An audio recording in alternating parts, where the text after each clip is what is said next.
play the kids, trust the academy.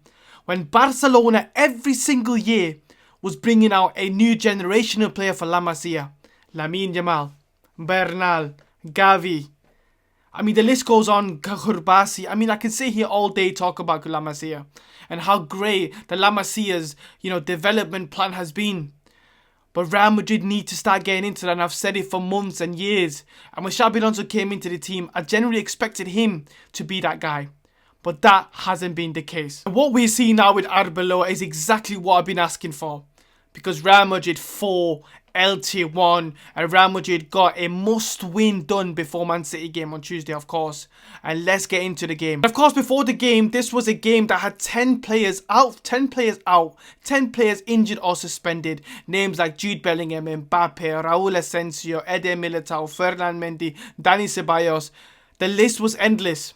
And of course, this is an injury-depleted squad at this moment in time who don't have a lot of confidence, yes, to beat Man City. But I've always said, Elche with Eder Sarabia, they are a great team. They're a great coach team. Of course, in the reverse fixture, they did draw Real Madrid 2-2 with Real Madrid have all the starters.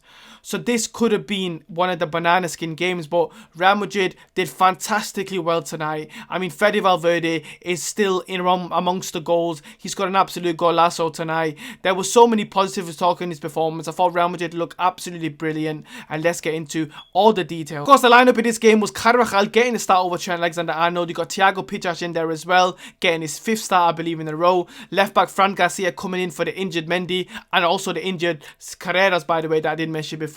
And of course, up front was Vinicius Jr. and Brahim Diaz. Fede Valverde continuing on in that right wing position, and of course Camavinga back in the team as well. So this was a team that was good on paper, and it was balanced on paper as well. I really enjoyed some of the hour possession work from Real Madrid today. I thought it was absolutely fantastic. And look, I've criticised Arbeloa, and I will continue to criticise the board's decision to rest all the laurels on Arbeloa's ability to get the best out of his team. And of course, that is what he's done. He has pampered to these players. He has tried to lick their ass a bit.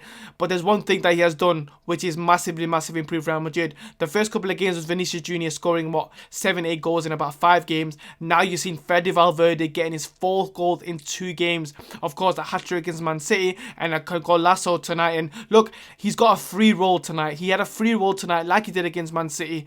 But of course, this does mean that when Mbappe and Jude Bellingham comes back, he won't have that space. So Real Madrid will lose the goals that we're getting from Fede Valverde and the dangerous runs that we're getting from him, because of course Mbappe and Jude Bellingham do congest that similar area. So that is going to be an issue when that comes to it. But I just thought that Real Madrid's ability today in that second half, I thought that first half was absolutely shocking. I mean, for the first 40th minute, Real Madrid did absolutely nothing, and then we just hit 2 goals, successive goals, and it was absolutely brilliant in that first, towards the end of that first half.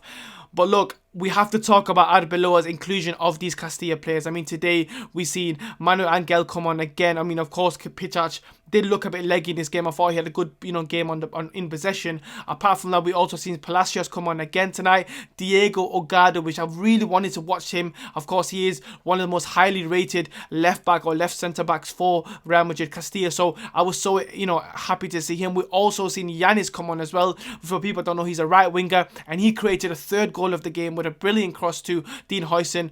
Look, these Castilla players that came on tonight, they were absolutely unbelievable. They just played 1-2. They just worked for the team. They worked their hearts off. And this is what I've been saying, is to play the kids. Play the kids that know what it is to play for this badge. Play these kids who actually have potential, because this is what we keep seeing. I mean, we've seen Valdepeñas come on under Xabi Alonso, and we've never seen him again after that. We've seen, of course, Gonzalo Garcia come on again tonight. So there were so many academy players. At one point, there was about 8 academy players, I believe, on the pitch, which is absolutely astonishing. That must be a form of a record. And Elche did get a goal back, of course, which was a manual own goal, but it was because of Camavinga just ridiculous decision making again. I thought Camavinga today was probably the one player that didn't move me whatsoever. He didn't impress me. He didn't do much. And then the goal of the game was Arda Güler. Absolutely unbelievable goal from all basically behind the halfway line. He sees the goalkeeper out and he just goes for it. This is similar to what he did a couple of seasons ago, where he narrowed, just hit the crossbar, but this time it goes in, and everyone from the bench was celebrating. They couldn't believe what they've seen. And Real Madrid, of course, take that 4-1 Elche win to go 1 point behind Barca, who are playing tomorrow. So look, that was a huge win. And the storylines from this game, of course, is Fede Valverde continues his streak. I mean, look, this is a guy that at this moment point in time, I said it on my ex, everything that he is touching, everything that he's doing is golden. So we need to take massive advantage of this to keep getting Fede in them areas, just to ensure that he has that threat. Because of course Man City drew against West Ham tonight, so they're probably they're most likely out of that Premier League title race. They're gonna want to give it their all in that Champions League, because that's probably the only trophy apart from the Carabao Cup they can win. So I feel like Real Madrid really need to take advantage of the goal scoring opportunity that they will have. Brahim had a chance again tonight. He could have easily finished that in. He just missed it. Vinny Jr. didn't have the greatest game tonight. I thought he was okay. Apart from that, I thought this was a very good Real Madrid win. And look, we have to give credit for Arbeloa for kind of platforming the Castilla players especially, but also getting the best out of Fede Valverde, because he has become an absolute unbelievable threat. Let me know your thoughts in the comments, of course, guys. Let me know about that performance, Real Madrid fans. What do you think of, this performance? Do you have any sort of inkling of hope that Real Madrid can win the La Liga? Of course, Champions League is coming up on Tuesday. What hopes do you have for that game? Do you think Real Madrid will actually not bottle it this time? And of course, Barcelona fans, what do you make of that performance? Do you think Real Madrid are in this title race or not? Or do you still think you guys are favourites? And of course, any other comments, don't forget to like and subscribe. And until next time, Hala Madrid.